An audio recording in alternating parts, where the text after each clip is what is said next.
Are you planning to buy a smartphone next month? Then this video is for you.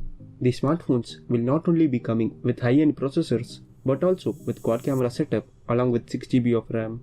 Timestamps and captions are available for this video, so feel free to use them. Now let's get started.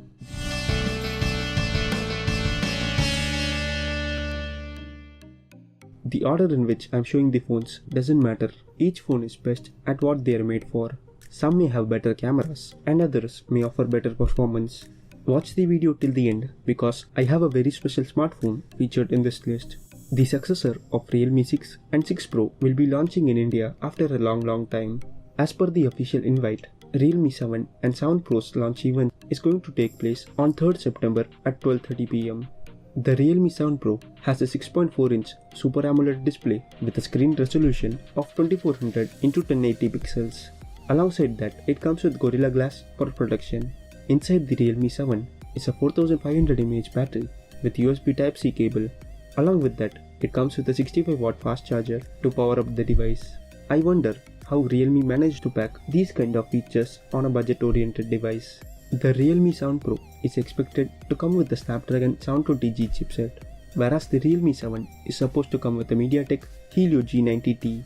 The Snapdragon 720G is a bit more powerful chipset than the G90T. It has better battery life along with better temperature controls. But the difference is barely noticeable as both the processors have more or less the same power. The Realme 7 Pro has an on-screen fingerprint sensor unlike the Realme 6 or 6 Pro. Coming to the cameras, the phone comes with a quad lens setup consisting of a 64MP primary camera, an 8MP ultra-wide-angle lens, a 2MP for black and white portraits, and a lens of 2MP for macro shots. And at the front, you get a single lens of 32MP for taking selfies. The phone has two variants, 6GB of RAM paired up with 128GB of storage or 8GB of RAM with 256GB of storage. The pricing of the phone will be somewhere around 13,000 to 19,000 rupees in India. By the way, if you guys have not subscribed to the channel yet, take a moment to destroy the subscribe button to get updated with the latest tech leaks and rumors. The Zenfone Max Pro M3 is a successor of the Max Pro M1 and M2 model. Asus could launch the Max Pro M3 in India on 22nd of September. The phone could come with a 6.5-inch LCD display with a Full HD Plus resolution. Further, the display will be protected by a Gorilla Glass 6 with a waterproof style notch at the front. The Max Pro M3 could pack a big 5000 mAh battery just like the Max Pro M2, except for the fact that it could support fast charging. We expect to see a 27-watt fast charger like in the Asus ROG Phone 2. Asus is likely to upgrade the chipset from Snapdragon 660 on the M2 Pro to Snapdragon 675 on the M3 Pro. The Snapdragon 675 has outstanding gaming capabilities, amazing camera features, and powerful performance. It offers 50% faster performance than the previous generations like the Snapdragon 660 and below. The phone will also have a rear-mounted fingerprint scanner. Asus offers triple rear camera setup with a 64MP primary sensor, an 8MP ultra-wide-angle lens, and a 5MP depth sensor. Additionally, it comes with a 20MP selfie camera with soft LED flash. Since the Zenfone Max Pro M2 starts at Rs 13,000 for its 3GB RAM and 32GB variant, we expect the Zenfone Max Pro 3 to be priced at Rs 15,000 for its base variant. It can go up to Rs 19,000 for higher versions. All that is left to do is wait for about 2 to 3 weeks and see how the smartphone turns out.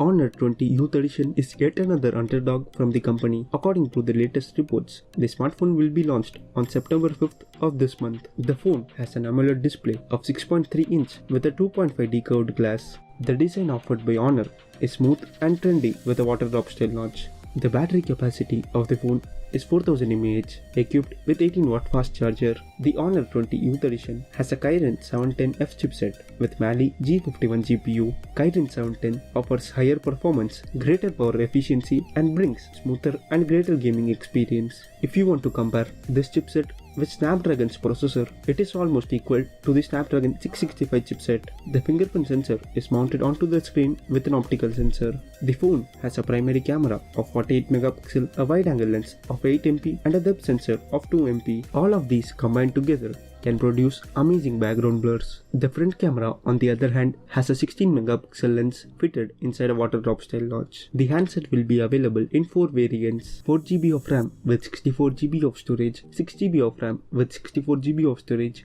6GB of RAM with 128GB of storage, and at last with 8GB of RAM and 128GB of storage. The storage can further be expanded using a microSD card. The base variant with 4GB of RAM and 64GB of storage is said to be available at Rs 13,999, and it goes up to Rs 22,000 for the 6GB version. The Honor 20 Youth Edition will be launched in China before it lands in the Indian markets. Overall, the specifications of the phone look promising, and I hope the price of the phone doesn't give anyone out there a stroke. Nokia is introducing the Nokia 5.3 and the Nokia C3 after about 8 months. The Nokia 5.3 was announced alongside the Nokia 1.3 and the Nokia 8.3 in March, but this September we finally get to see the smartphone in the market. The Nokia 5.3 runs on Android 10 and features a 6.5-inch HD Plus display with a pixel density of 268 ppi. The phone is protected by Gorilla Glass 3 and offers a plastic framework and body. Battery capacity is almost similar to the other phones in this segment. It has a 4000 mAh battery which supports fast charging.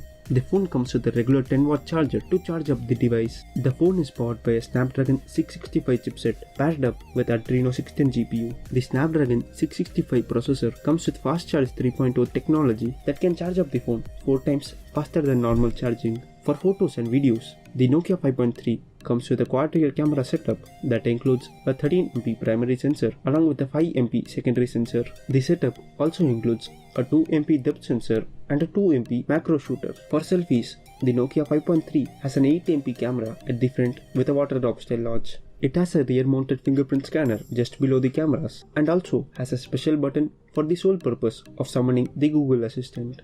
The base variant with 64GB storage and 4GB RAM is priced at Rs 14,000, which can go up to 16,000 for the 6GB variant. HMD Global is trying to bring back the dead legend back to life. Let's see how well this works out for Nokia.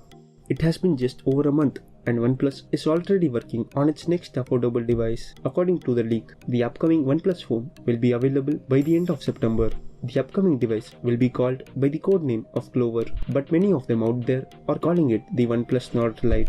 The OnePlus Clover will feature a LCD display of 6.52 inch with a high pixel density. The phone will be having a massive battery capacity of 6000 mAh along with 18-watt fast charger. It is still unclear if the Clover will use a micro USB or a Type-C cable. The specifications stated in the leak are similar at what you would expect at this price. Starting with the Snapdragon 460 chipset compared to its predecessor, it is claimed to bring 70% improvement in CPU performance and a 60% gain in GPU performance. The rear of the smartphone is said to house a fingerprint sensor. OnePlus Clover will come with a triple camera setup, which includes a 13MP primary unit and two 2MP units. The two 2MP units will most likely be a macro sensor and a depth sensor. We don't have much information about the front camera yet.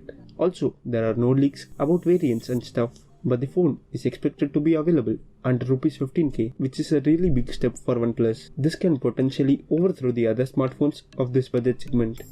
With that being said, we have reached the end of today's video. If you have any suggestions, feel free to drop it in the comment section. And guys, if you want to see more phone related videos like these, then smash that subscribe button below this video. Until we meet again, this is Hari from Let's Review signing off. Stay tuned, stay safe.